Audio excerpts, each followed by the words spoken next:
I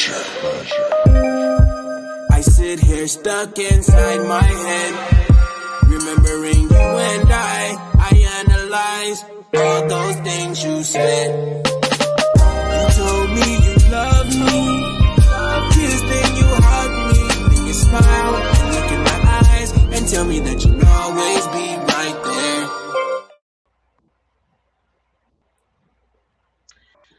Good evening.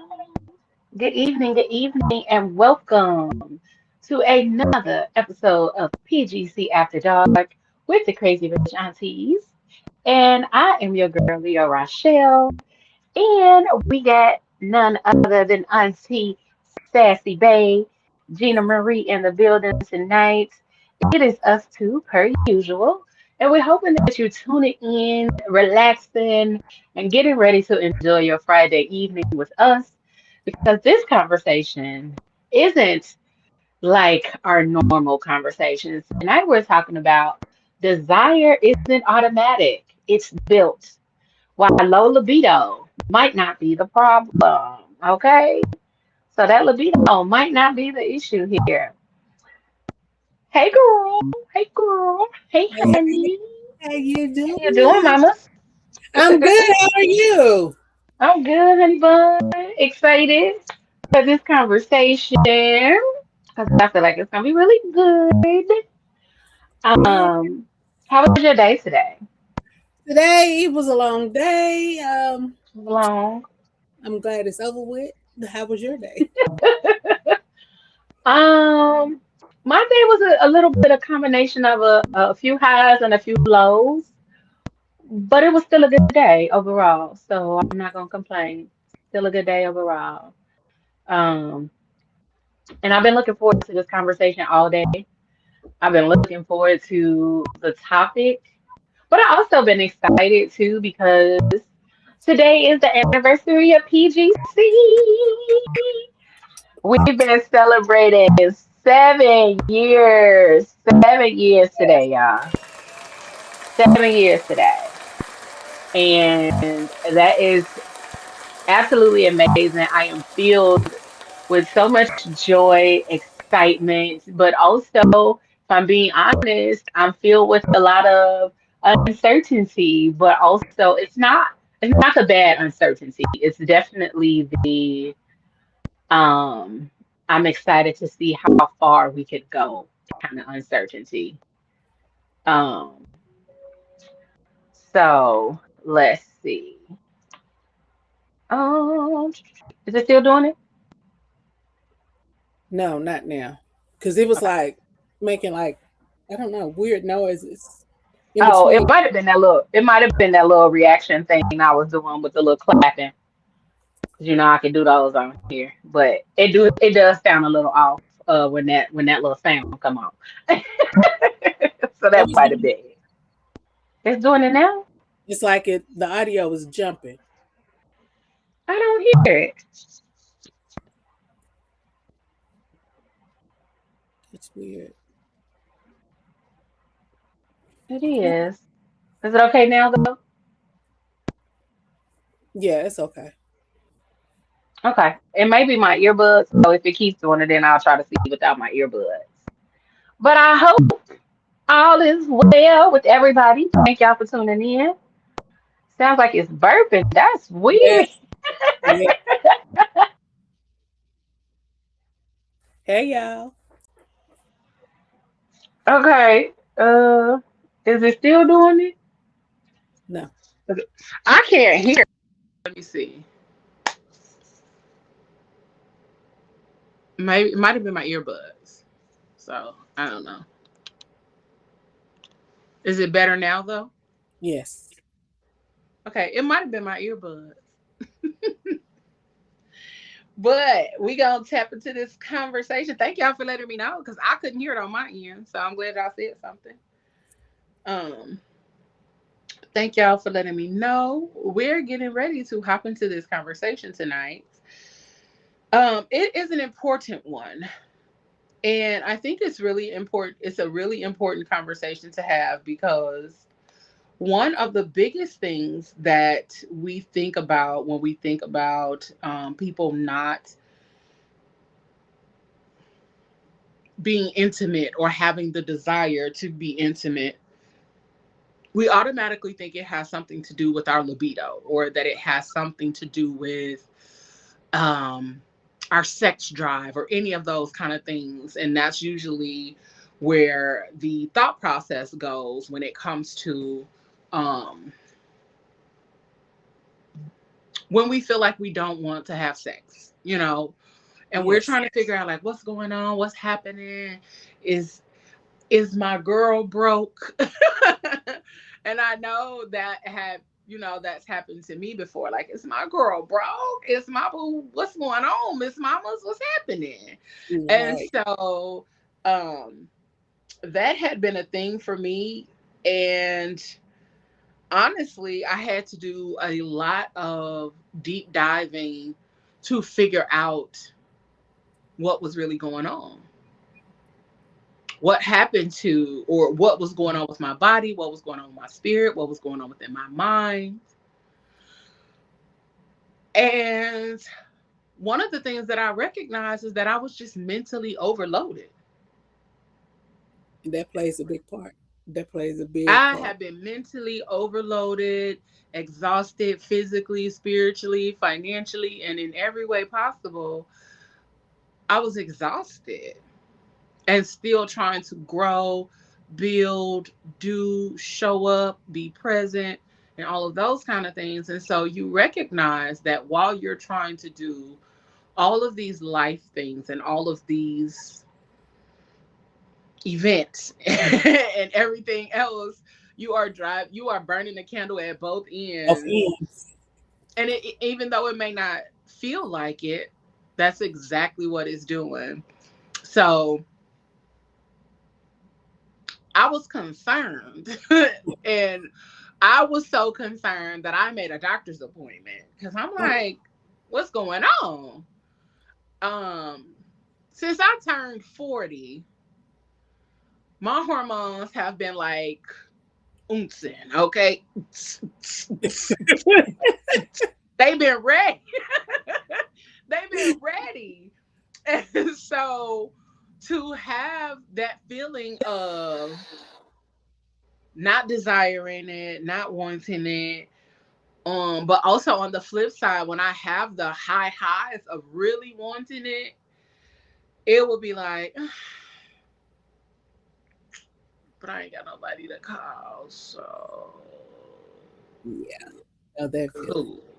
And then, I started dating again, and then it was cool, and then it wasn't, because that all of those overwhelming, exhausting feelings and things were still there, regardless of the connection and all of that other kind of stuff. So this was a real thing for me. And I was like, I don't know who picked, I think a couple of us, when we did the topics, I laughed because I was like, these kind of get in my business a little bit. These kind of getting in my business. And the I needed to stop. Mm, But it was also a good thing because it helps with us being able to have the conversations that are right. necessary and to give real life experience to the topic. Because if I hadn't dealt with that recently, then what would we be, how would I be adding to the conversation? Because I probably would have been like, oh, I don't know nothing about that. Because my girl Right. been on since 40, since before 40. So um but it has been a lot. So have you experienced those kind of moments and things like that for yourself? I think I'm going through it right now. um, yeah, because it's like I don't really have the desire to want to be intimate with anyone. It's like, is it an age thing? Is it, like you said, something wrong with me? Especially if you have always had that high drive. Mm-hmm. So right now, I'm just like, okay, maybe. He's broke. Uh, or maybe I think it has a lot to do with everything that's going on in my life. It's just a lot of stress, a lot of Yeah.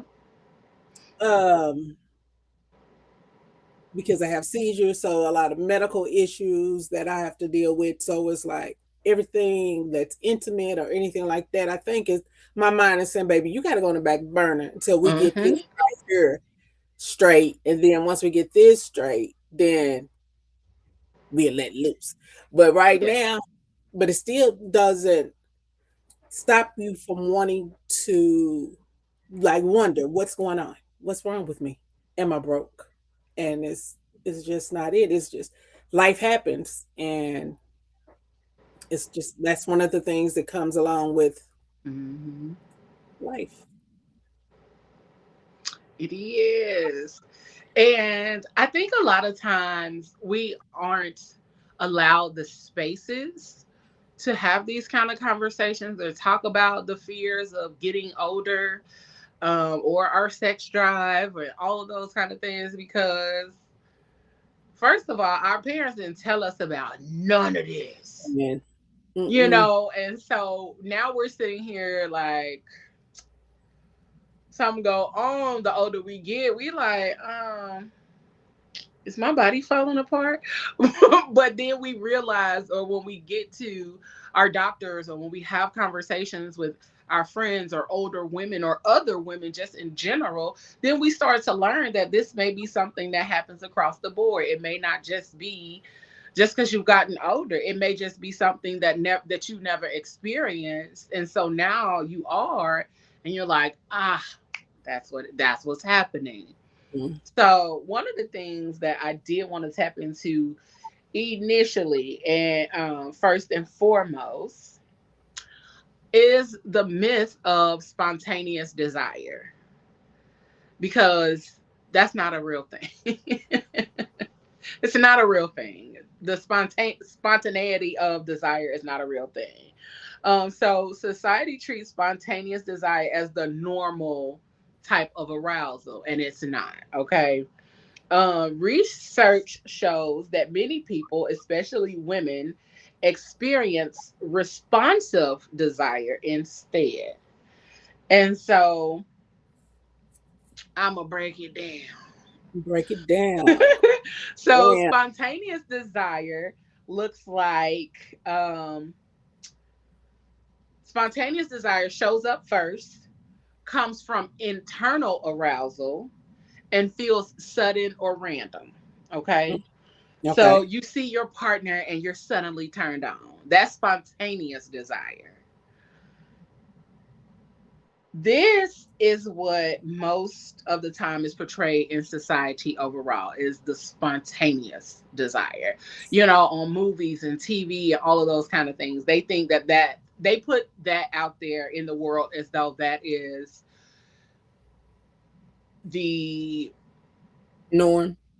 the norm. Like that's the norm, or that's the only way that desire actually happens, and it's not. Okay?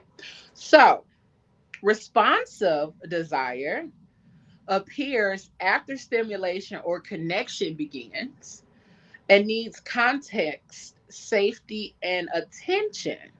So you weren't thinking about sex at all. It was nowhere near in your brain, in your atmosphere, or any of that. But after cuddling or kissing or emotional closeness, the desire built. Okay, built up. So this is why this matters. Um, People with responsive desire often think something is wrong with them because they don't feel instantly turned on. Being instantly turned on is what we think is supposed to happen in our bodies when when we are around somebody that we have a connection with, that we're dating, and all of those kind of things. So when our bodies aren't instantly turned on, we're like, damn, what's wrong? Do I not like this person? And then we go into this full inner brain spiral about Mhm. desire and about the connection and about the intimacy and about the person, because I've been there. Okay. um and so for those that are tuned in, and you as well, Auntie Regina, how many people think their libido is low when their desire just works differently? Because that's a different thought process or idea about intimacy within itself and the thought of desire. Because Good question. I didn't know that it was different things.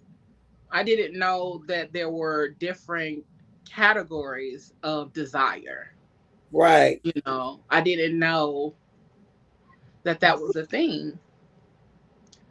So now that I know that it's a thing, I'm like, oh, let me dive into that a little bit, because again, these are the things that we don't discuss. These are the things that we don't have conversations about, and that our older generation of women aren't teaching us, aren't having conversations with us about. And I also think it's not, it's also not a thing for men to even understand either. So, mm, I think that's crazy that there are so many ways that our body responds or that our body reacts to certain things, but a lot of what we see is kind of the surface level understanding of something. And as we navigate life, when the way we navigate life doesn't line up to that surface level or that textbook version of what we see, then we automatically default to there being a deficiency of some sort, or that Right. there's something fundamentally wrong because we're not responding in the way that we see the people in the porns or on TV respond. You know what I'm saying? It's like, damn, But why we my have body don't do that? to do that. We have to realize every situation is different. Everybody is different. And Mhm. we have social media and we have porn and everything else that's like telling people this is how it's supposed to look. And in reality, it's not. It can be something totally different because like you said, there are so many different categories of desire, and you may not be in erotic desire, but you might be in emotional desire, or so it just, Mhm. we have to get out of the norm of thinking what we see on TV, what we see on social media, and porn is, oh, this is what I'm supposed, this is how my body's supposed Girl. to react. And it's not. It's basically people just got to understand point blank, how you desire is how you desire. You don't have to be this porn star or Right. take on this of a porn star to feel like you're Right. this. So just be you. I mean, a lot of time, a lot of people are attracted to people who are actually authentically themselves. And so people, they take on a facade of, well, hell, I think he wants me to be this porn star. So let me, get like this porn star. Yeah. And in reality, in your head, you're saying, this ain't me though. This is, and Mhm. it comes out. You can actually see when you're capping at the end of the day, because you're sitting up here trying to be somebody that you're not. You need to be authentically yourself. Absolutely. Just, you got to be, especially when it comes to desire, because baby, you're human. I mean, everybody's If God wanted all of us to have the same type of desire, then he would have made everybody a one stop. Okay. But he didn't. He made everybody different. So I think also with what you just said about trying to be what somebody else wants you to be or desires you to be, I feel like one of the things that a lot of us do is that we try to adapt to our person, because our person may have different sexual proclivities than we have, and they may also have different desires or ways that they navigate or different nuances and things of that nature. So we do, as humans, adapt or adjust or kind of amend how we operate to take into account the person that we're with and their desires. So we do take into account those things. And you do it just because you care. You do it right, because it's a operational kind of thing where you adjust and adapt based on the person you're with or that you like or that you love and all of those kind of things. So that's why I think a lot of times we adjust, but in that adjustment, how how are you betraying yourself, your desires, what you want, how you would like to be treated, how you would like to be shown up for, and all of that. So true. it's it's definitely a lot to unpack when we talk about deep diving into sex and desire and intimacy in relationships. So that's a lot. Ugh. It's such a lot. Um, so I think I'm learning to adjust to understanding my own desires and being able to verbalize or communicate them to the person, because those are the kind of things that make the difference in how you show up and making sure that your needs are met. True. Um, I think I had grown so accustomed to being to myself and by myself that I never really practiced how to communicate my needs. I mean, I would talk about them, but not necessarily learning how to communicate. Remember, like we talked about on the last show about communication and things like that, Right. communicating. And I feel like what I ended up doing was being quiet for the sake of the connection Mm-hmm. and not necessarily showing up for myself so that my needs were met and we both could navigate that space together. So, and I'm learning a lot about where I may have gone wrong in some places and spaces in relationship. And a lot of times hindsight is 2020. And that's a for real thing. Hindsight be 2020 a lot of times. So I don't really, but also I do appreciate the moments where things go left in relationship and Mm-hmm. in relation to someone else, because it gives you the opportunity to see how things unfold. True. Yeah. True. True. But those are just my thoughts. But then you also got to realize that a lot of people think sexuality and intimacy are the same thing. Hmm. And there are two different things. And you don't necessarily need both of them at the same time.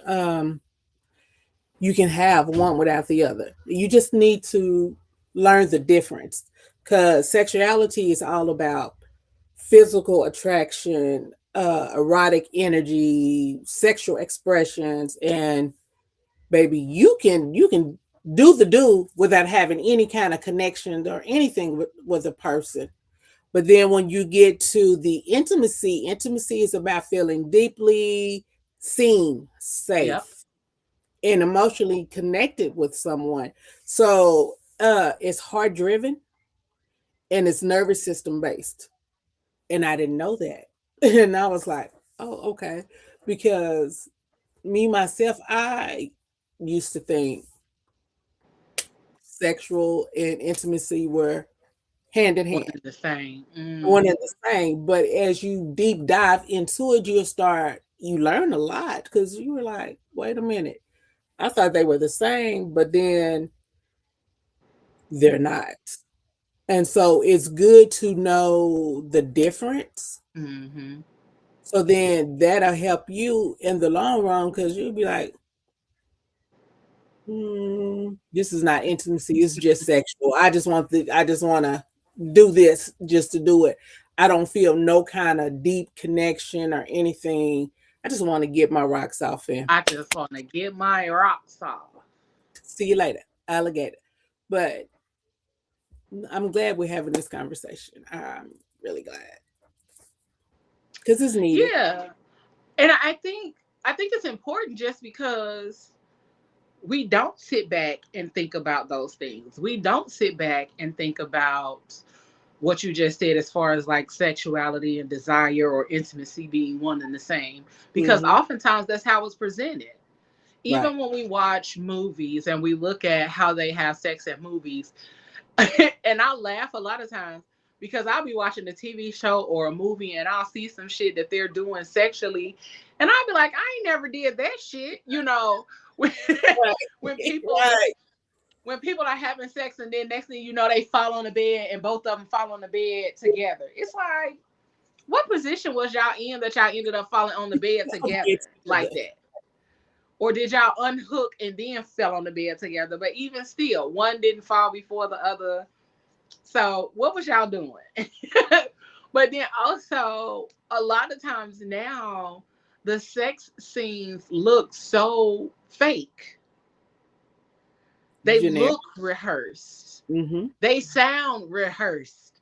Back in the day, them sex scenes used to have you right here. You be doing this. Ooh wee. But now you can tell. And then just even with in movies, it just looks rehearsed. But I also think that may come with the older you get and the way that you view things or the way that you understand sex. I think that's when it starts to become like, man, get this shit out my screen. Right. Because you'd be like, you know that in real life is not even gonna happen. Just how did they get from this to this? Yeah. And then it's like it's the fakeness of it, and you're just like, really? So Because you if I'm gonna watch a sex scene, I want to watch a sex scene that makes me want to have sex. I'm like, right. damn, I'm ready. You know what I'm saying? Yeah, turn me on. Give me something that's going to make me think about, oh my God, do I need to pick this phone up and call Tyrone? You know, What you doing? hey boo, I need you to come Come through. on. You know what I'm saying? Yes, All of yes. that. So, um, but it has become a thing where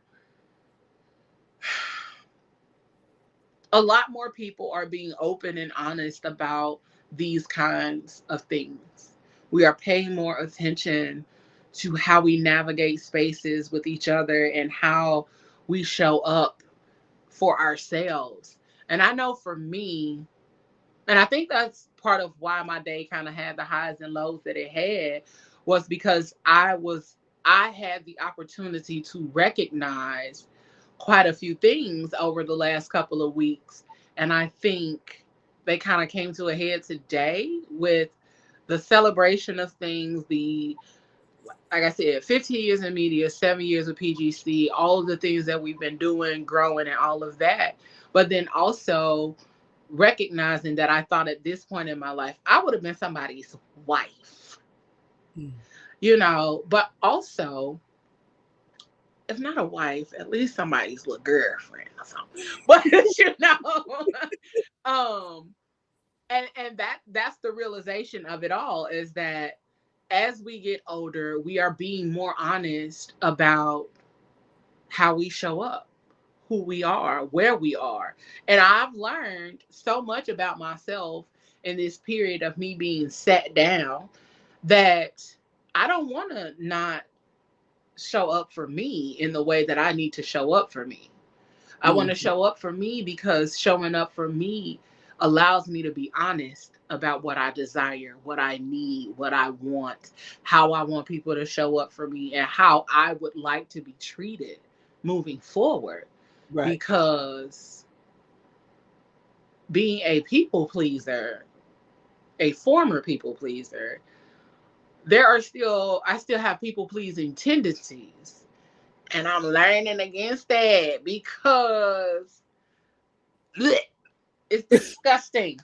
And that's the only way I can describe it is ugh. It's disgusting reflecting on how you allowed yourself to be in that space and not truly one express your needs because we've talked about it on here before about me trying to navigate or figure out my relationship dynamics and things like that. So I'm trying to understand so much about myself, so much about who I was, who I am, and who I'm becoming. Mhm. And so in all of that, I'm like, but I'm still just a girl. And I'm still just a woman. And I just want to be treated all beautifully and cute. And I want motherfuckers to show up and be present for me. And I don't have to beg for it. And I don't want to have to pout and cry and fake nothing. My presence is a present. So where are my presents? Right. Even with that, a question.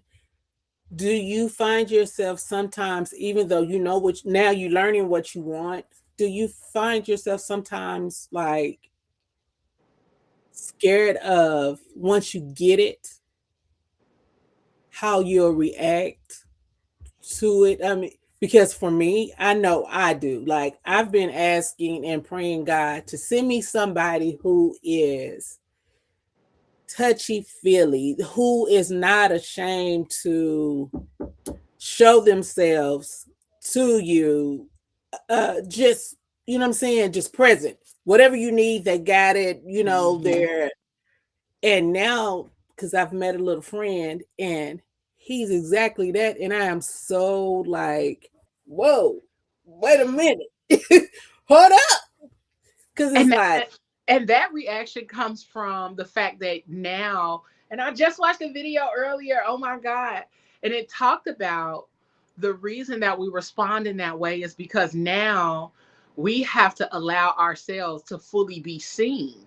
mm, We got to allow ourselves to fully be seen by that person because this is what we asked for. Now we have to adjust to being seen because if we don't allow ourselves to be seen, that our default will then create a space for that good thing or the thing that we prayed for to escape us. right, right. And Yeah. I was like, get this shit off my screen because you up here But, reading my life and in my but business. it's it's different. It's just like you know what you pray for, you know, for years and years, God, send me this, send me this, send me this. And then when he sent it, you know what they will say, y'all, is be careful what you ask God What you for. wish for, yes, ma'am. And it's like now, because I've never experienced a man like this, I'm just like, I'm kind of taken back. You know what I'm saying? But and then on the other side, it's like, but I like it. And so how do I? Because this chick here has this nigga mentality. Okay, it is You a what it real is. nigga. I told you that. I'm a real nigga, for real, for real. But it's like I want to be in my soft girl era, and I want to get rid of this mentality, because I find myself sometimes when I talk to him, I go from Regina to Reggie. And then he'd be like, whoa, I don't want to talk to Reggie. I want to talk to Regina. And I'd be like, oh my God. Okay. Because like me and Moses would be talking. He'd be like, no, I need my Putin on the phone right now. I need to talk to her. I don't need my homeboy on the phone. And it's just like, I question myself sometimes. I understand this is all part of who I am, but it's like, how do I just say, you know what, child, just relax, let things be. You don't have to be this hard guy, well, girl. Just let it be. Just this is what you asked for. How do you sink into it and be like, okay, I'm just gonna just let it go. That's what I be finding myself when I'm sitting alone in my room, and I'll be thinking and be like, God, how do I sink in? I see it because this is what I asked for. So how do I sink into it and just let it be? Just don't overthink anything. Don't, you know what I'm saying? Just accept it and be happy. And in the back of my mind, I kind of think, okay, this is all, he's doing this until it gets me. And then all of a sudden it's going to fall off. But it's like, how would you know if you never go past where you at now to even get to the other side? Because this man might be this way all the way through. You know what I'm saying? Years and years later, you got the same man, but you're so scared. You want it, but you're scared to like, let me jump over this broom and go ahead with it. And that's where I'm at right at this moment in time. And it's just like, you got to get out your head. You can't think. And I think it's like you're carrying baggage from other relationships, and you don't want the baggage to come with you. But it's like when you get it, is, well, let me pick up this little baggage right here, and I'm going to just put just this little right here with me. And you don't need to do that. And Hey, Judah. Hey, I'm learning. I'm learning, but it's hard. So I do think one of the things is that our makeup or our experiences have molded us to pause before we fall in. Right. It's like, because I want to fall, but I don't trust. I don't trust that you'll catch me. I don't know you enough to fully trust you, but I like how you're moving. And one of the things that my mom used to say is that you got to know somebody for 4 seasons. Right. For 4 seasons. And I've stuck to that. Like, if nothing else, and my mama done taught me a lot of things, but when it comes to dating, that is a rule for me. 4 seasons. Because I got to see how you act when you up, when you down, when Right. things are different, we're not on good terms. I need to see how you respond and how you act, because that's when your truest self shows up. Mm-hmm. When shit is rocky, when shit is funky, your true self is going to come out right then. When Right. you lacking, when you ain't got no money, that's when that real nigga finna show up, you know. That's the part. And people try to hide, which I don't understand who they actually are. And I think it's just to get that person, but it's like, how can you hide who you are if you're trying to get to know a person? Because with me, when I was married, I thought I married this one guy, this loving guy. And then when everything started coming down the line, I'm like, I don't even know you, sir. Who are you? I didn't marry you. Where's the man that I married? And it's like, but he kept that facade to get me. And once he felt that he had me and there was no turning around from it, the truth, who is Hmm. you? And a lot of times, it may not, I think hardships bring about different characteristics of a person. They may have always been a part of who they are or who they were, but they just lied dormant because they hadn't experienced a hardship or they hadn't been experiencing anything that tested their character or tested who they really were. So you didn't really get to see that part of them. Even if it had been 12 seasons, you didn't Right, get to see that because they didn't hit hardships. They didn't fall on hard times. They didn't fall on or fall into the spaces where that part of them had to be present right, until it was present. And right. so even with all of that, trusting yourself and allowing Regina to move forward and be at the forefront of things, it takes time. It takes time because you're even getting to know this version of you. That's true. You're That's getting to know this version of you. You're getting to know this woman who has evolved and growing into love and into softness because you've navigated life a different way and now you're allowing yourself to navigate life this way. So you're right. still getting to know her, and I think the uncertainty comes in because you're like, I don't know how I'm going to be as this person with this person. True, true. So that's the way things kind of stack up as we're navigating the relationships and conversations with new people, and that shit is so crazy. It is. Judah It is. said, does trust come with being seen by someone?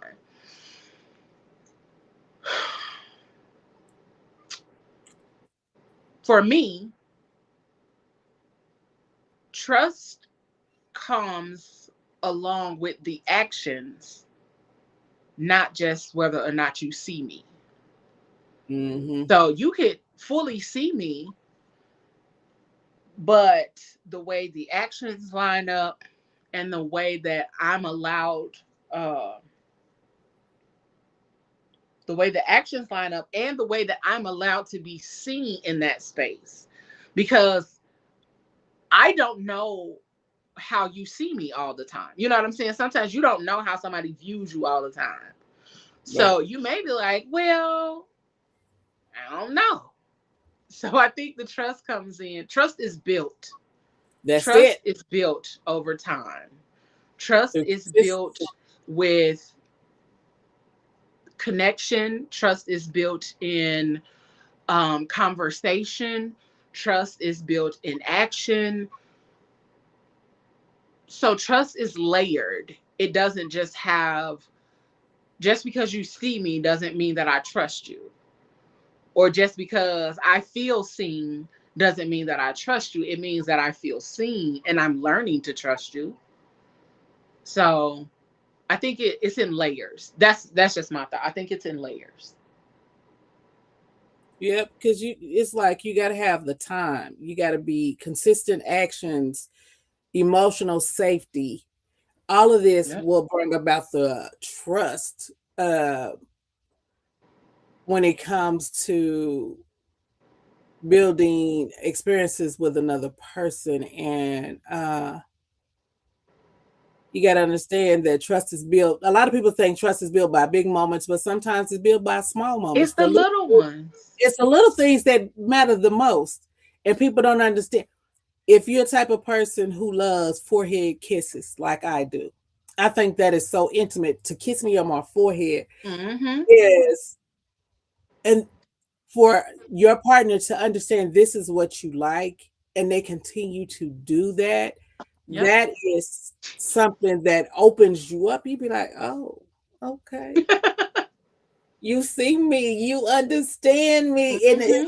it puts you in this different space. So then it's like it makes it a little bit easier to start trusting somebody because it's like they see you They value you. They value the things that make you happy. And that's just, I mean, for some people, like, oh, but right there, that small little thing of just a forehead kiss is really a big thing. It Because that forehead kiss allows you to feel safe. right. It's not just that you feel seen, you feel safe and seen. That's it. And safety a lot of times is bigger than trust. Right. I feel safe with you, that will allow me to lean into trust.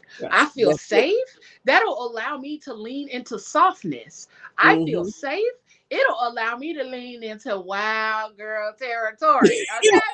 Okay. Because when you feel safe, you can relax. That's When you true. feel safe, you can show up with ease. When you feel safe, you're not overthinking. You're not in the space of overthinking. You're not Yep. in the space of feeling like you have to perform. Right. And that's what helps us to get to the trust.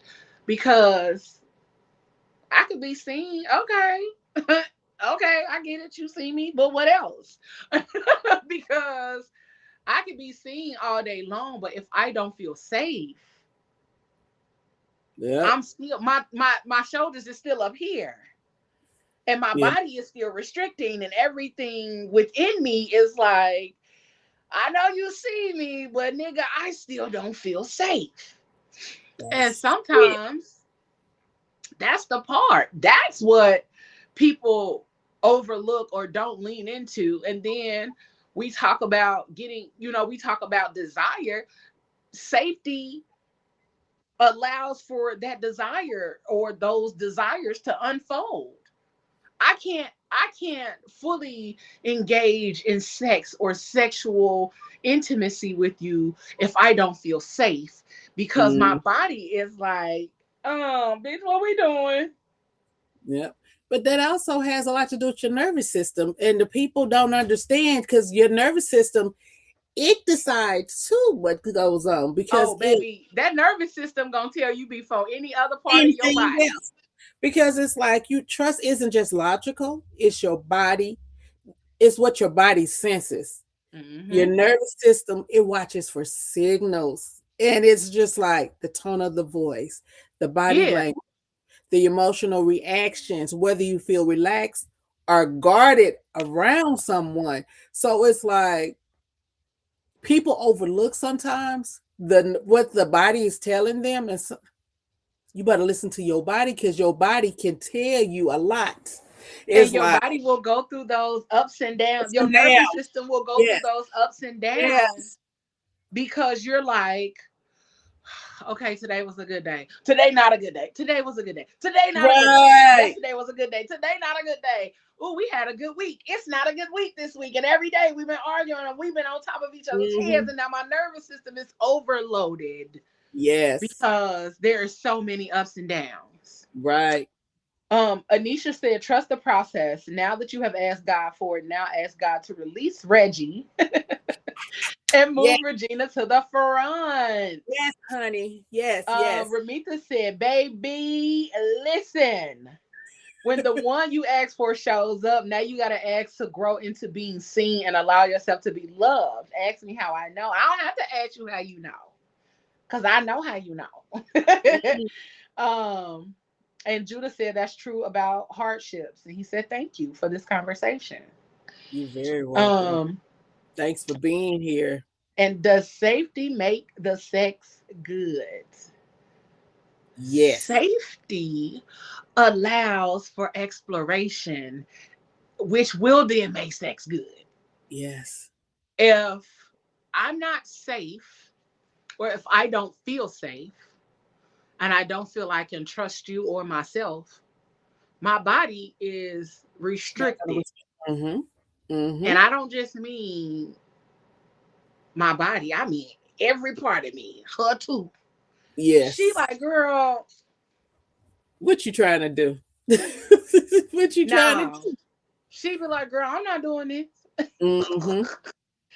I Mm-hmm. don't care what you thinking, but this ain't it, and I ain't feeling this, so I'm not gonna show up. Call me when it's over, okay? Right. And that's when you got to pull out all the tricks. You got to pull out everything out the bag to make her show up. And Right. she's still like, all right, I'm gonna show up for a minute. I just came to dance for y'all, and that's it. Yep. Become half Because ass. that's what it is. Yep. She be in it for a minute and then be like, all right, I can't. So when we talk about all of those things, when we talk about the safety and trust and being seen and being heard and being understood, that's how we can lean into showing up and the desire is there, because the libido may not show up if Mm-hmm. all of those other factors are not there. And sometimes your libido might be there, but your body still might not feel safe. It does not feel like it can trust the other person. And it still is like, I don't want to do it. no. It's somebody else. And that body's still like, I don't want it. Mm-hmm. Um, so we're going to talk about emotional labor, stress, and desire drain. So mental loads and libido. When someone carries constant responsibility, household tasks, emotional support, work stress, parenting, like we just said, their nervous system stays in a particular mode, and this mode is management mode. They are trying to manage Mm-hmm. themselves, the house, the bills, the job, the business. Their body is not into desire or pleasure mode. Right. They are trying to navigate figuring out all of the logistical things that they are not present in their body. Okay. Mm-hmm. So desire requires mental space, relaxation, and presence. If I'm still in management mode, I am not present. Mm-hmm. If I am not relaxed, I am not present. I have no desire to be present or to be nasty. And I don't have the mental space, because where is that supposed to fit with me managing the house, the finances, the business, the job, the kids? You don't have no space for none of that. Um and so the stress activates the fight or flight response. And when the body is in survival mode or in management mode, the blood flow shifts away from the sex organs. Cortisol rises and arousal decreases. Your body prioritizes survival over pleasure. So your body does not have any desire to be pleased. It is trying to regulate you. It is Right. trying to maintain you. It is trying to bring you back from here to here. And because it is still in the middle, trying to get back to here, it's still a chore. So your body is still like, bitch, I don't give a fuck about none of that. I'm trying to go from 10 to 5 and then get from 5 to 2 and 2 to 0. So your body is not allowing that. And then the other one, emotional labor. If one person feels like the manager of the relationship, they may feel responsible for everything, emotionally drained and unseen, especially when the person in the relationship shows up and trauma and drama dumps all the time. Right. I am trauma dumping. I am drama dumping. I am chaos, all of the things going wrong in my life, and I'm bringing it and putting it in your lap. So not only am I regulating myself when I'm already in survival mode, but not only am I regulating me, now I have to regulate me even the more, because now I have to stay so regulated that my regulation regulates your unregulation. Right. I have to be so regulated, and my body is spazzing out on the inside because it does not know what to do. So, uh, The question is, can someone feel loved but still feel too overwhelmed to feel desire? Yes, I think so. I think so. Mm. And that's a lot. That right there is a lot in itself because Mm-hmm. you can feel all the love that a person can give you, but it's like, baby, I love you to death. I just, at this time and moment, I do not desire you. I don't desire to be touched. I don't desire to feel any of this, but I love you. And it's sometimes people take it as, oh, you rejected me. You rejected me. You say you love me and I desire you. I want you. But because you're so overloaded, there's no desire to want to be touched, no desire to want to kiss anybody, no desire. You be like, why are you touching me? You're so irritated. And this the person that you love is doing their best to try to, baby, come on, let me give you a massage, let me rub your feet, some forehead kisses. But because your body is so overwhelmed, seriously overwhelmed, it's not regulating. And it's like, And the mental space isn't there. right. And you You have have to have mental space to want yes, to even desire yes, those things. So if I don't even have the mental space, I don't give a fuck what you're doing. Like you're not easing my load. So I don't mhm, care that you are kissing on me, hugging on me, rubbing on me, touching on me. right, I still came home today and I still came home from work. I worked all day. I worked on business all evening. I made sure all of the kids were washed and cleaned and put to bed. I cleaned, I cooked, I did all of those things. My load isn't being lightened. right. So I could give a fuck what may be happening or what it is that you're trying to get me to do. But if you haven't shown up or made my load lighter, then I could give a fuck. And let me also say this and make this disclaimer as well, because I feel like sometimes when we have these conversations, we speak from our perspective and from our experiences. And everybody know I ain't got no kids.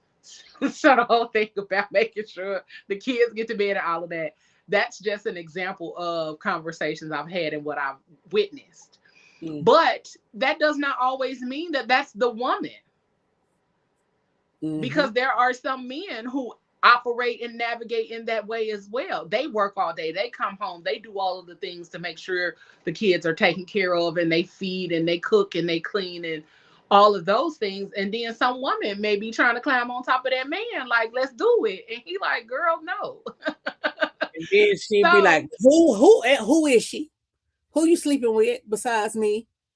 and then that's the automatic assumption, because when a man does not desire it, we automatically assume that he's cheating, or we think that he may be cheating. Because why you don't want me? Why you? Well, because my load isn't being lightened. Mm-hmm. You don't even care about me. You've been here all day. You didn't watch your stories. You didn't went to go get your nails done, your hair done. You hung out with your mama and your sisters, and ain't no dinner on the stove. The house still dirty. The kids dirty. All of the Right. things. And so that goes both ways. I don't ever want y'all to think that I'm sitting up here saying that women operate one way and men don't get it. No, I fully understand the fullest spectrum that these things can go both ways. It could be the Yeah. man showing up and the woman not. It could be the woman showing up and the man not. So And before yeah, y'all try to drag us, let me and make we it have clear. to, because it's a misconception that it only goes the female way, and Yeah, it's that's not. definitely a misconception, because that's It not it. goes both ways. It can go both ways, and so people have to understand. Sometimes it's going to be the female. Sometimes it's going to be the man, and you don't have to jump to conclusions. Oh my God, you're sleeping with what, your secretary, or no? I'm overworked, heifer. You ain't doing. You just sitting up here doing nothing. I have to come home and Not cook. sleeping with the secretary. Girl, Cheating in the no. next room. Uh, Mhm. oh, so one of the other parts that we don't actually talk about all the time is the resentment that builds up. Oh, baby. Resentment is often the silent killer. We resent people without expressing it.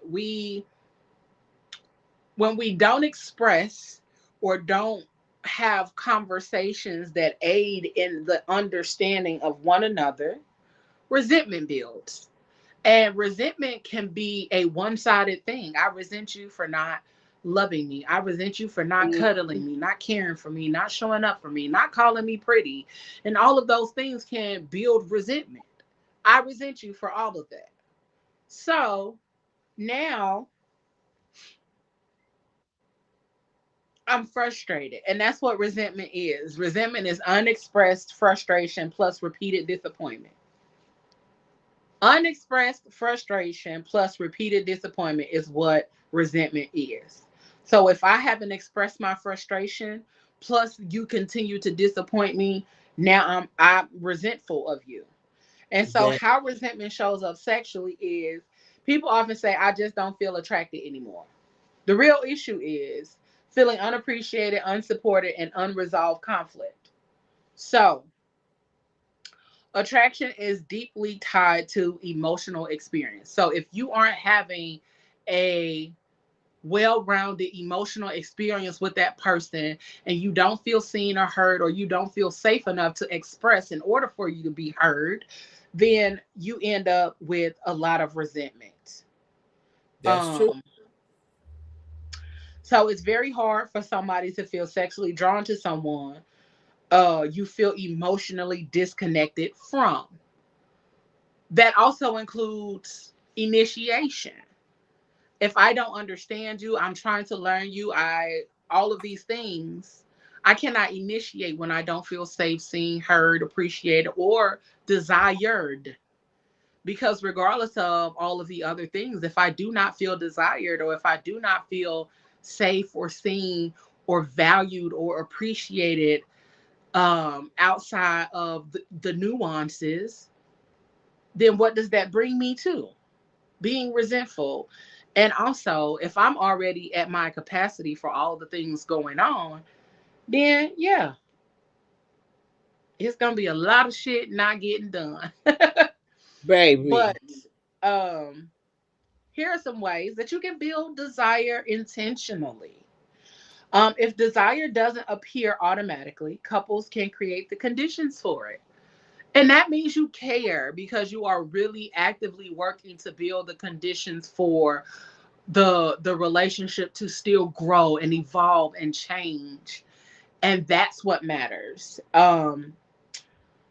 Desire often builds from anticipation. So flirty messages, affectionate touches, emotional closeness earlier in the day. And what people fail to realize and address is that foreplay starts way before the bedroom. Foreplay starts in conversations and how you show up and what it is that you're doing and how you go about doing those things. Because just because you licked and kissed on me does not mean we have foreplay. And it does not mean I'm mentally prepared to show up for you sexually. So, um, emotional safety is one of the top things. Like we said, safety is always going to be important. Yes. So people relax into pleasure when they feel respected, emotionally secure, and free from judgment. And then safety lowers anxiety and opens the space for arousal, but also presence. Desire struggles when people are distracted, mentally overloaded, and disconnected. Connection helps the body to shift into pleasure mode. So even when you may not have all of the other factors there, having connection and safety and foreplay outside of the bedroom will help to stimulate the economy, so to speak. Yes. And and it'll help for those spaces to open up to be more palatable for that person to say, you know what? hi, how are you? You Yeah. know, you can lean in then. If True. you've been flirting with me and the foreplay is there and I feel safe, even though I may be mentally overloaded, I still feel safe and I still feel desired. And we've done the foreplay. Even if you might be irritated or at work and they keep sending you these flirty messages or cute little shits, after so long, you're going to be like, okay, let me not be a bitch. Let me not be a bitch and Yeah. lean in, you know. And then you start to unravel some of those things in your mind because this is your person. Mm-hmm. I connect with this man, cares about me. This man, you know what I'm saying?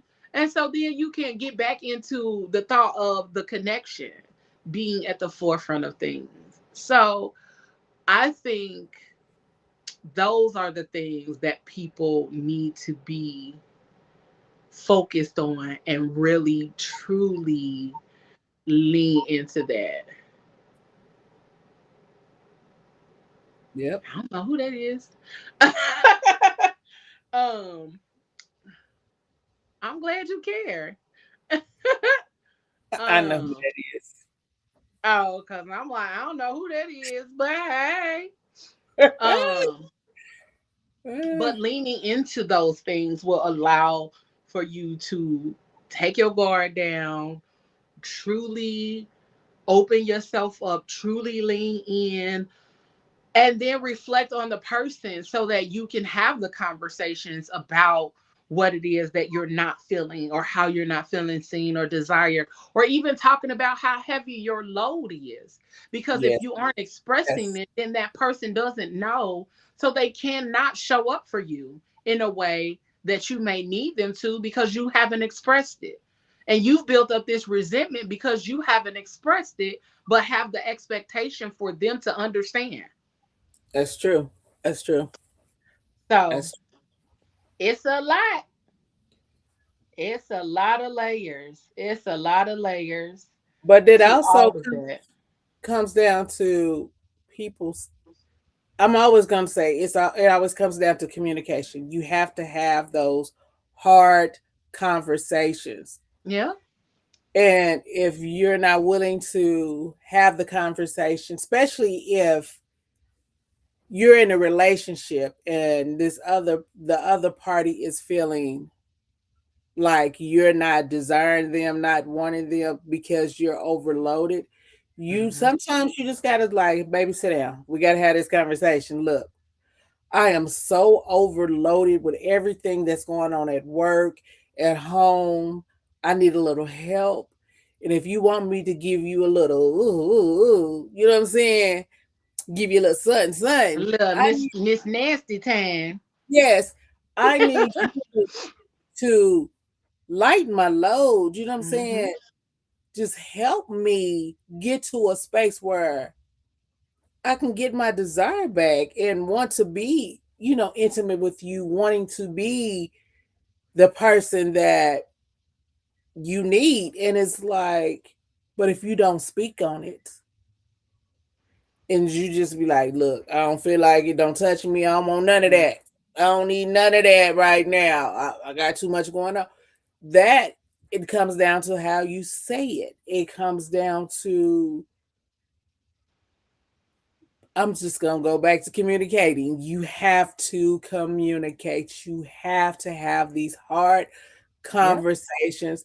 And a lot of people are so used to, I'm just Avoidance. going to deal with it and they're going to avoid everything. And you can't do that. You have to communicate, baby. You got to do it. Oh, help Exactly. so we can help so we can hump. I ain't mad at you, love. I ain't mad. Help me, baby. Help me. Listen, help me so Yes. we can hump. It's Yes. a for real thing. That's it. Um, and so we're gonna redefine what low libido is, because low libido isn't always a biological thing. Like I said, I thought my libido was low and I was planning to go to the doctor and all of those kind of things. But it's not always biological. Sometimes it is situational. Mm-hmm. So the possible influences to low libido could be stress, sleep deprivation, relationship conflict, medication, and hormonal changes. Mm-hmm.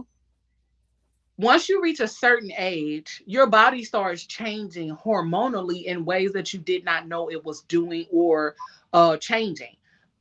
Women over 40, our bodies are constantly changing. Man. We and we are not over exaggerating when we say this. We literally have one normal week a month, okay? One normal one. The other 3 weeks is a crapshoot, okay? Because I can tell when it's finna be that good week. Cause my attitude be different. I be good. I don't be feeling like I want to cry no more. I don't be feeling like I'm ready to to lay in the floor and eat warm bread until I can't eat warm bread no more. That good week be good. But then I have them weeks where I feel mean as fuck. I be wanting to be mean. I be wanting to rip motherfuckers' head off. Stop fucking talking to me. Like, I be a gangster. Like, stop fucking talking to me. Don't look at me. I be angry. What you looking at? Stop looking at me. Listen. And then that other week, I be ready to hunch. I be ready. Yes, It be yes. that week. The good week leads into the hunching week, or somewhere they kind of together. The good week and the hunching week is kind of together, but then you be out here ravenous during that hunching week, so you don't have no common sense, none whatsoever. And then then you kind of get back to normal, and it start all over again. And so we literally have one normal week a month because our bodies are so hormonally focused. But as we get older, our bodies are changing hormonally so much that it is insane. And we gonna talk about some of these facts that I've learned recently about a woman's body as they change as we get older. And I was like, hold on, ho.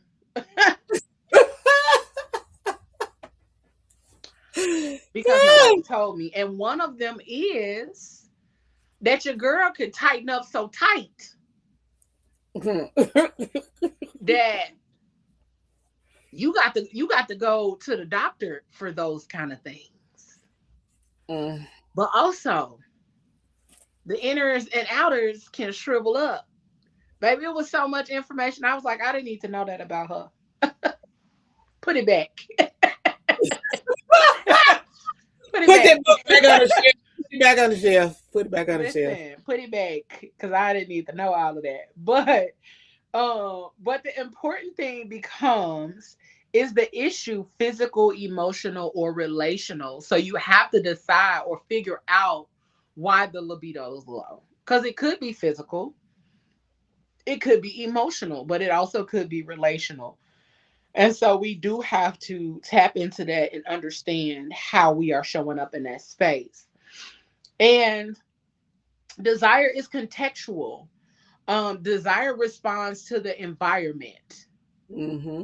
If I feel emotionally safe, my stress levels is low, my physical health is decent, and the relationship is good, baby, I'm finna hunch you like nobody's business. You easing my mind. You making shit easier for me.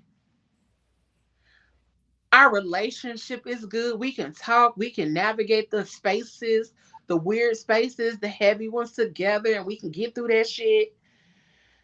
And I feel like, you helping me get my physical together, and that's good. Because, when that heart get the pumping, that blood get the flowing, it's going to flow to the right places. Because what happens when you stress? The blood flows opposite, away from the organs. When you relax, that blood flowing to it. So help me get right. Relax, relate, release. Okay. That's Release what it, Whitley was baby. talking about. That's what Release she was it, talking please. about. Relax, relate, release. But pressure also kills desire too. And that's another layer that we haven't really discussed or talked about, but it is very true that being pressured or feeling obligated to perform does not allow for that person to show up fully in who they are. So if someone feels obligated, their body often shuts the fuck down. So there's that. If I especially feel obligated, especially a girl. It just your body will shut down. Um, because desire thrives in freedom, not in expectation. So mm-hmm. because I feel free to show up or free to do the things that I want to do, and I don't feel obligated because you want it, or because there's the expectation just because you showed up that you're supposed to get it. But what if I'm not in the mood? Or what have you done to put me in a mood that I want to show up or be present for you in that way? Um, but also again, there is the heaviness of expectation. Because now you feel like you got, not only do you feel like you gotta show up, you also feel like you gotta um not only do you feel like you have to show up, but you also feel like you have to perform or overperform Yep. because you this person may have this expectation of you.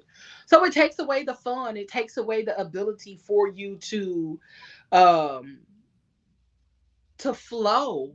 And that's what sex is. That's what sex and desire and intimacy equate to: a flow, ease, relaxation, pleasure, peace. All of those things happen when you are in alignment. And we forget to talk about alignment all the time.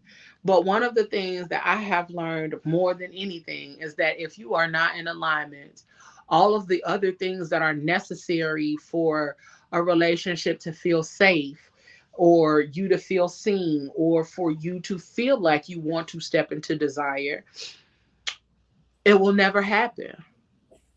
You will constantly be chasing the desire to want to show up or want to perform, but there is the nervous system lock. Right. Life lock. That's what I'm gonna start calling the nervous system. Life lock in this bitch. Because if that nervous system is not at a point where it is actively relaxed, or it is constantly in a roller coaster of emotions and feelings and shit, baby, you might as well forget it. Yeah. So understand that emotional connection will always fuel the attractions, and that the emotional connection and safety is what allows for people to move into those spaces of wanting the intimacy. Yeah. Somebody want to get down and dirty with you. They want to dirty wine on ya. They want all of that. But if every time you show up is filled with emotional baggage, and their body is always having to tighten up before it relaxes, it's exhausting. It's very, and you have to look at it like this. Pressure, it asks the body to perform, and then pleasure, it asks the body to relax. And your body cannot physically, emotionally live with both of them at the same At time. the same time, It just cannot. So it's like, baby, don't pressure me into wanting to do something that my body is not wanting, because you're gonna get this. Let me do this. You're gonna get this, and then you're gonna get this. But it's like, let me want to have that desire. You know what I'm saying? Because sometimes when you force someone into doing something, a lot of people do it with, well, girl, you just don't never give me none. We're married and we're never doing anything. I might as well cheat. So you gonna use the factory that on someone. On top of what they may already be Already feeling. They going may already be through. feeling guilt. Right. You don't, at this point, you don't know if they're, well, I know I need to be taking care of my husband and or my boyfriend, but right now I got so much on my plate. I can't, I don't have the desire to do that. And I don't Yeah. want to half-ass it when I do it. So it's like, I'm going to put it on the back burner. I'm going to put it on the back Or burner. I'm gonna wait till I feel better. I'm gonna wait till I'm in a better headspace. I'm gonna wait. Right. Or I'm gonna wait till we actually have a conversation about sex and desire and all of those kind of things because I want to make sure I'm showing up the right way. Right. Because it is a thing. It's a big thing. It's a big It's a thing. thing. It's a thing. And yeah, I don't think that people recognize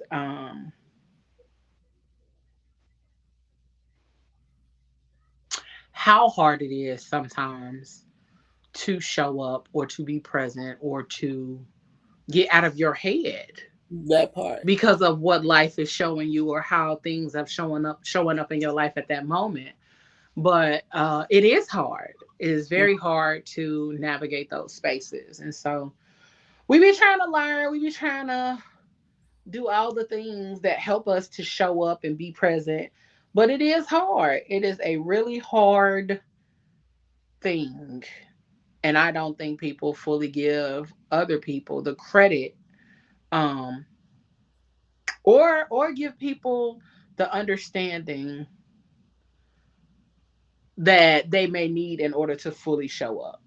I think that has become one of the biggest issues in communication and just overall understanding of sex and intimacy.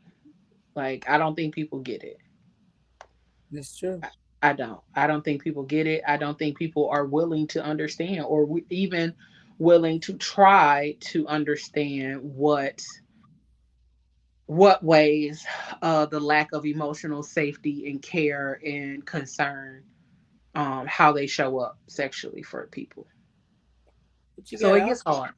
It gets hard, but a lot of people are not, like you said earlier in this conversation, we're not taught this. We're Mm. not taught to be able to emotionally understand what another person is going through when I have this desire for this woman or this man, and here they are over here. They're so emotionally drained, but it's like And disconnected. Yep. disconnected. They're not even, we're not taught this. We don't have these type of conversations, which we need to have these type of conversations, so, because there's people out there who feel like that, and they sometimes they feel like, well, am I the only one?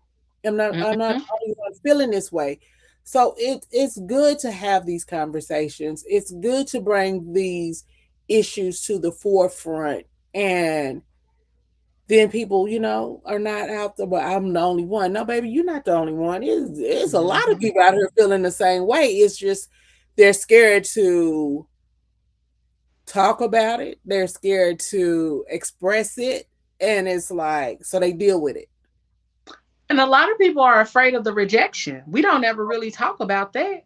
Right. People are afraid of the rejection that may come when they say, hey, let's have this conversation. Let's talk about this. Let's talk about that. Or help me to be able to show up better for you. Because sometimes that's a real thing, is the rejection. The rejection factor is a real thing. Sorry. Um, the rejection factor is still a thing that's there too. The guilt, the shame, the rejection, all of Mm. those things play a part of what goes through a person's mind even before they're able to have a conversation with somebody. So a lot of times we have to try to work to give grace in instances where things are a lot more intimate and personal, Right. because when we enter a conversation of that magnitude, we do have to be mindful of how it's addressed or how it's presented. You don't never hold on. Ah! Hold on, who you Hold talking up, to? shorty. Hold up, shorty. Wait a minute. It's the way that it's addressed, and if you address it in such a manner, that person is really gonna be like, And I ain't gonna never do it again. So now what? so Yeah. yes, ma'am. Guess what, y'all? Guess what? We What's gonna do a up? whole shit tonight. We is gonna finally do a whole shit Hey, segment. hey, hey. And this is whole shit. But before we get into the segment, I do want to address a few things. So I do want to let y'all know what whole shit is before we get into the conversation. Okay. I want to clarify that whole shit is not about glorifying reckless behavior or even calling women out of their names. Okay. Whole shit is about unlearning the shame that many of us were taught about our bodies, pleasure, our curiosity, our relationships, our choices, and our experiences. Okay. So, Mm-hmm. this space in which we have these conversations, it is about honesty, growth, and the real experiences that women or I have navigated when it comes to love, intimacy, sexuality, and self discovery and relationships.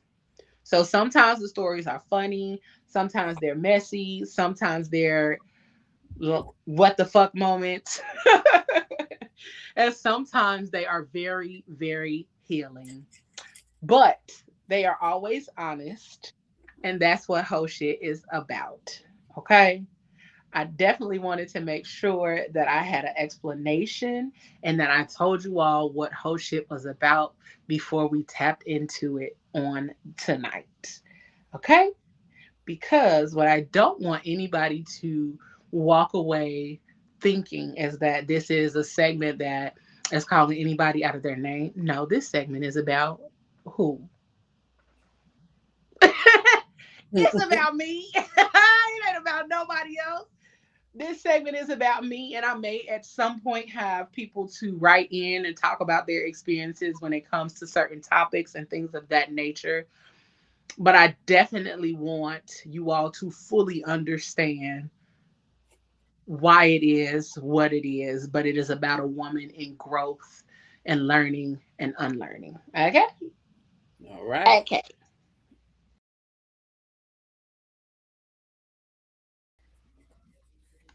Wrong video. Hold on. Round one.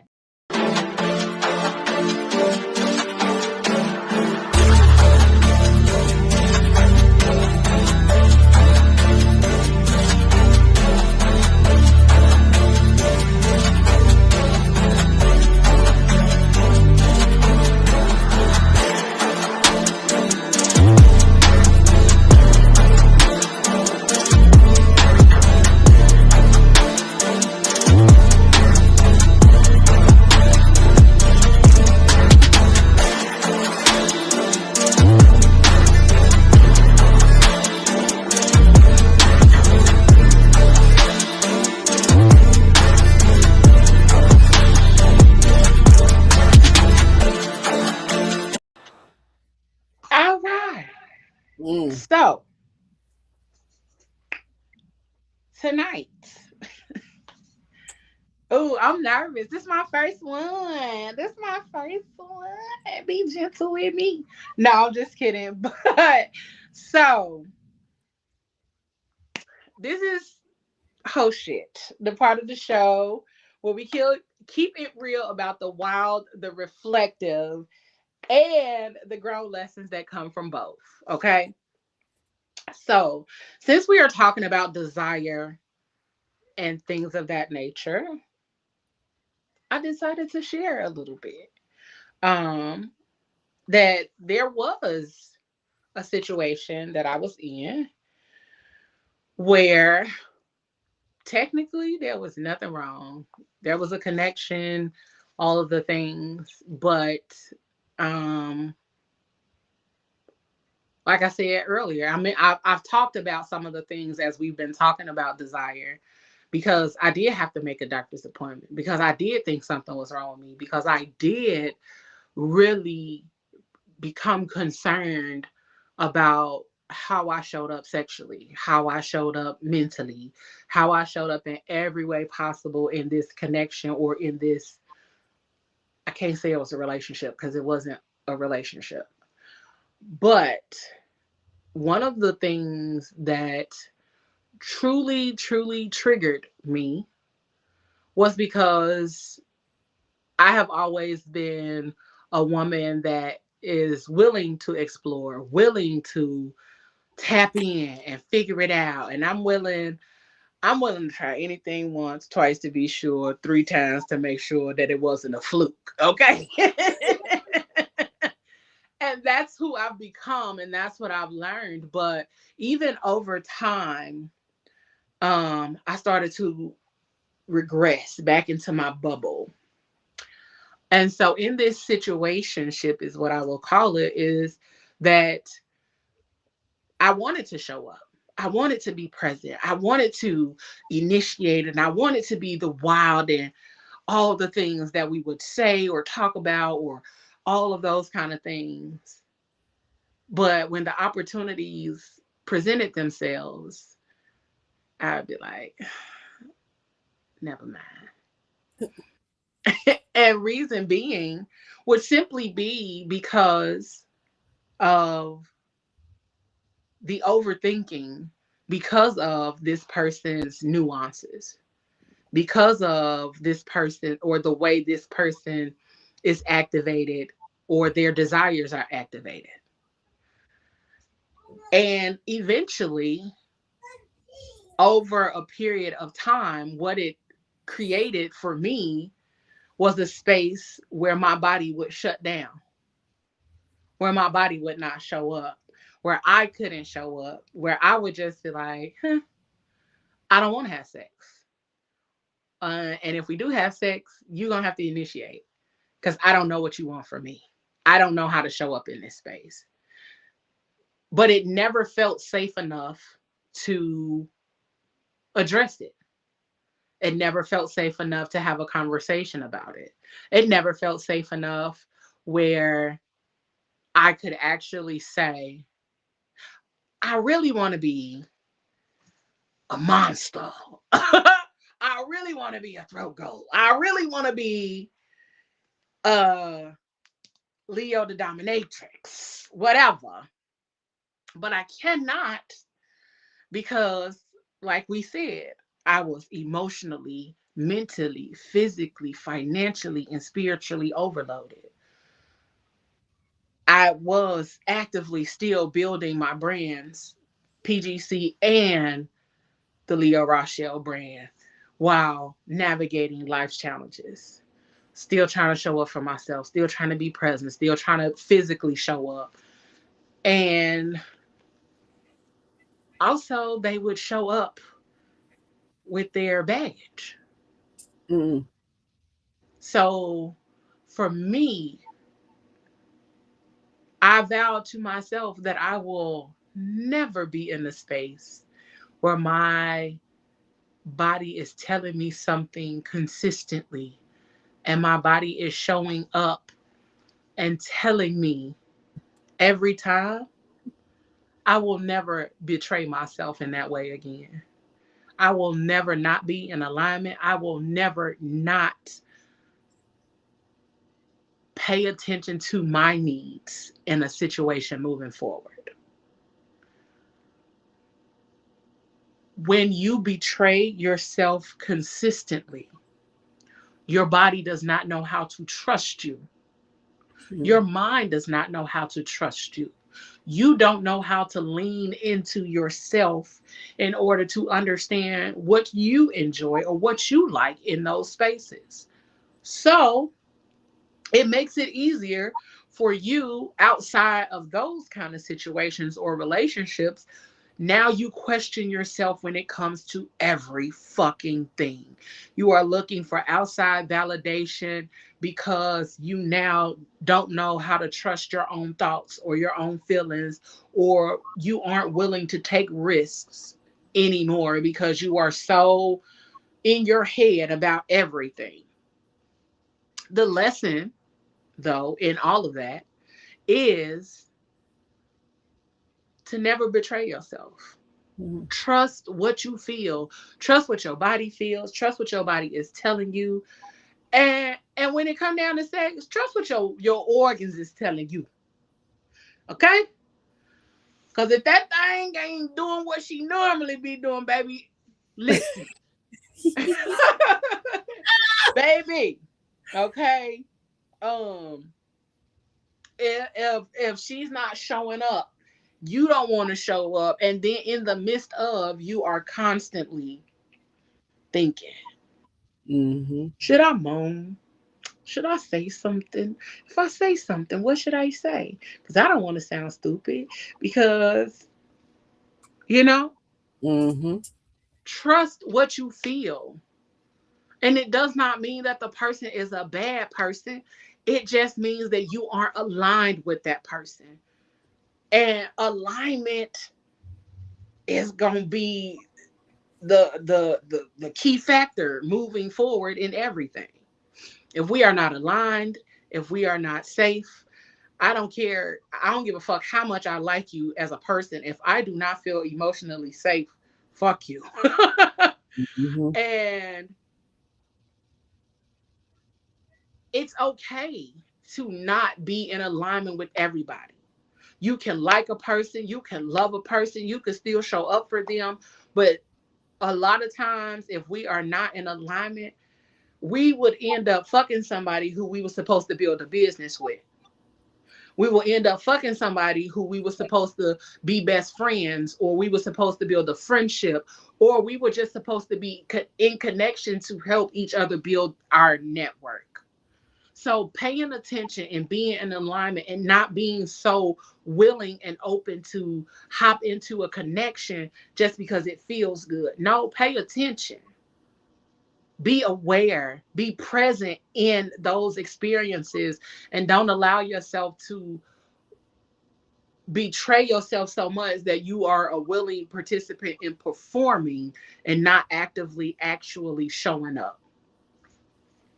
So, the lesson in all of that is that sometimes the problem isn't your desire, it's not your willingness. Sometimes the problem is the conditions you're trying to experience that desire in. Um, And even though we don't listen, our bodies are smart enough to know the difference. So tap in, tune in, and listen, because that's where the real answer is. Okay? All right. And that's your whole shit for tonight. Okay? All right. All righty. Listen, y'all, it's going to get real with the whole shits. I'm telling y'all that now. It's going to get real. It's gonna be a little rough some nights. Them whole shits be a little. Cause I done rolled a lot of them, but because this is what we was talking about, I'm like, let me go ahead and tap in. Let's talk about it, okay? Um, and even I think a lot of times, even the most confident woman or the most confident person navigates those kind of spaces or navigates those kind of things. So we gotta know it's okay. Everybody ain't out here porn star activated or porn star levels. That it's okay for you to have a normal sex life. And it's okay for you not to always know what's happening, but you do have to pay attention enough so that you don't make the same mistake again.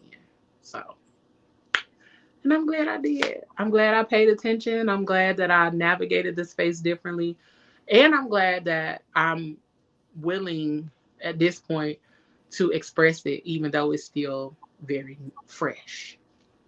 So, because I feel like I gotta get this shit out so I can be out here glowing and be all whimsical and not just be a whimsical real nigga. Okay. I want to be whimsical, like fully whimsical. I don't want to be a whimsical real nigga. I mean, ain't no wrong with being a whimsical real nigga though. I think they gotta kind of live in the same space together. So, but whimsical real nigga shirts coming soon. Okay. Um, but yeah, that's where we at with it. How y'all feeling? How you feeling, boo? I'm feeling good. I'm loving this whole conversation. Me too. I'm loving this conversation. And Me I'm too. loving the feedback that we're getting from our audience. I thank y'all. Thank y'all. Thank y'all. Yeah. I think sometimes we just have to stop trying to talk about the raunchy, and Yeah. we don't always talk raunchy. Like I don't even think we've really gotten that raunchy at all on here.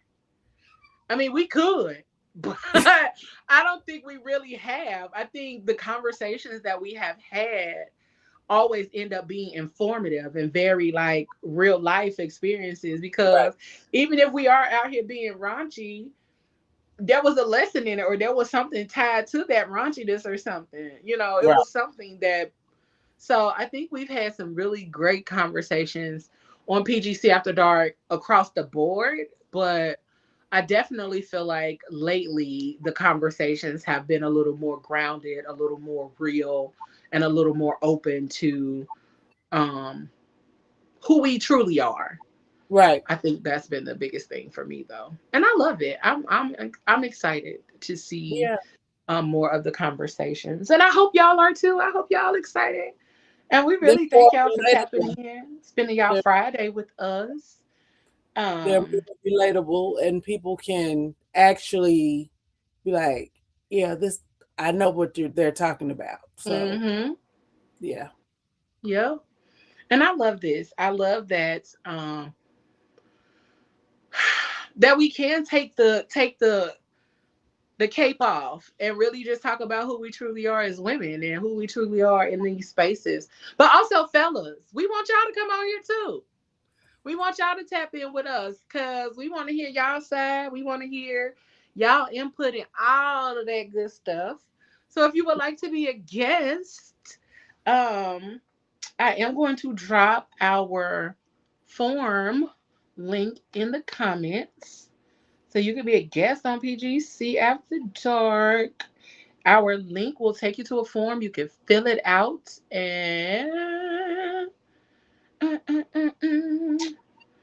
um hold on. I'm trying to get it.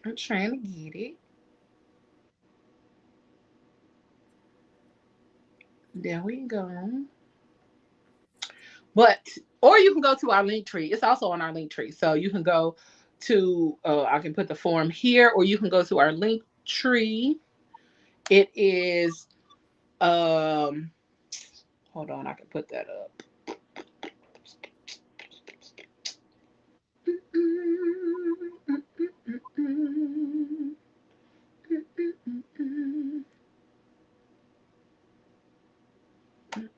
Wrong thing. Um, here we go.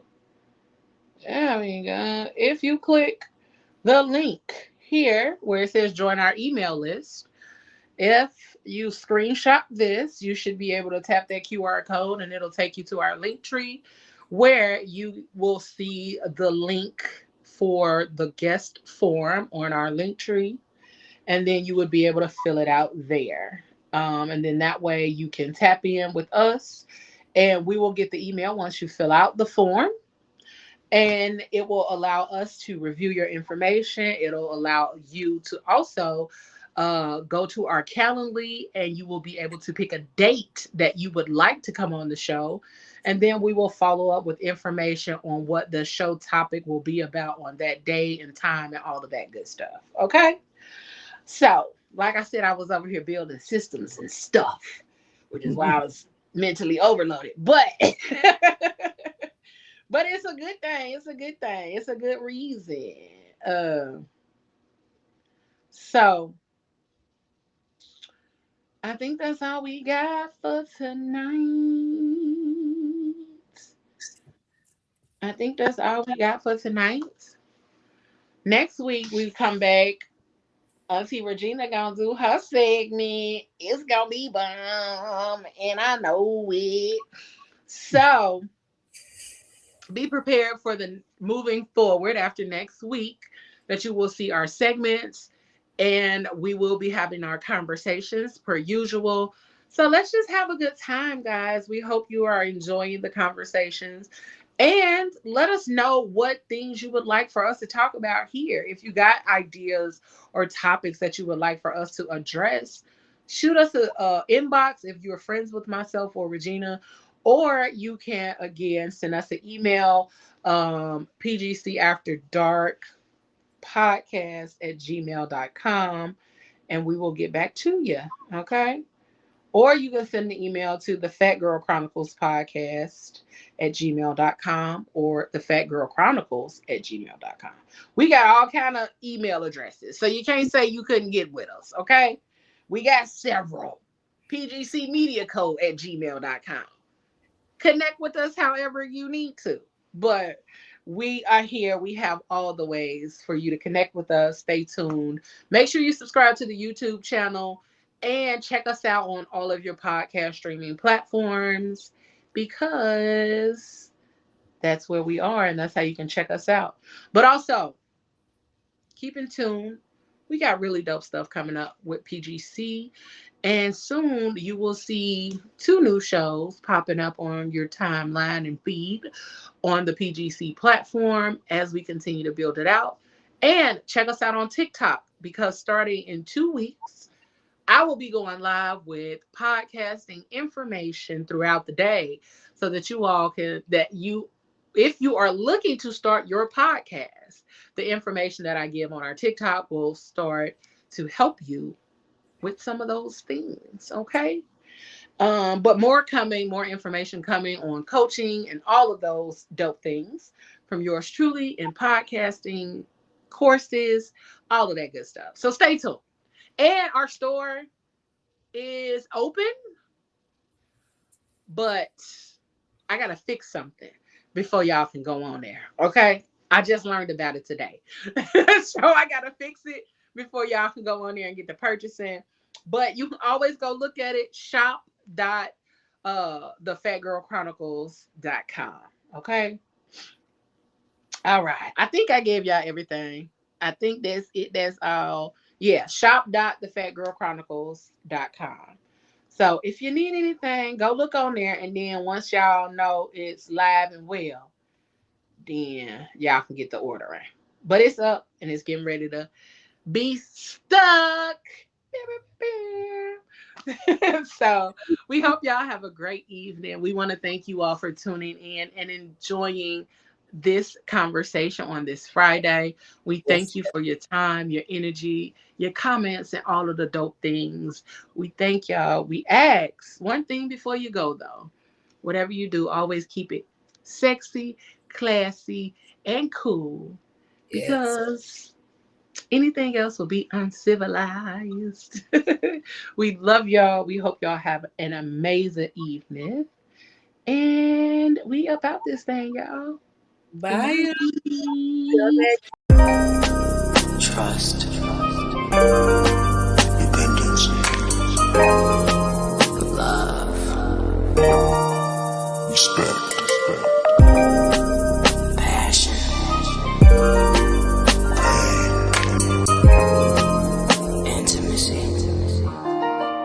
Pleasure. I sit here stuck inside my head, remembering you and I analyze all those things you said. You told me you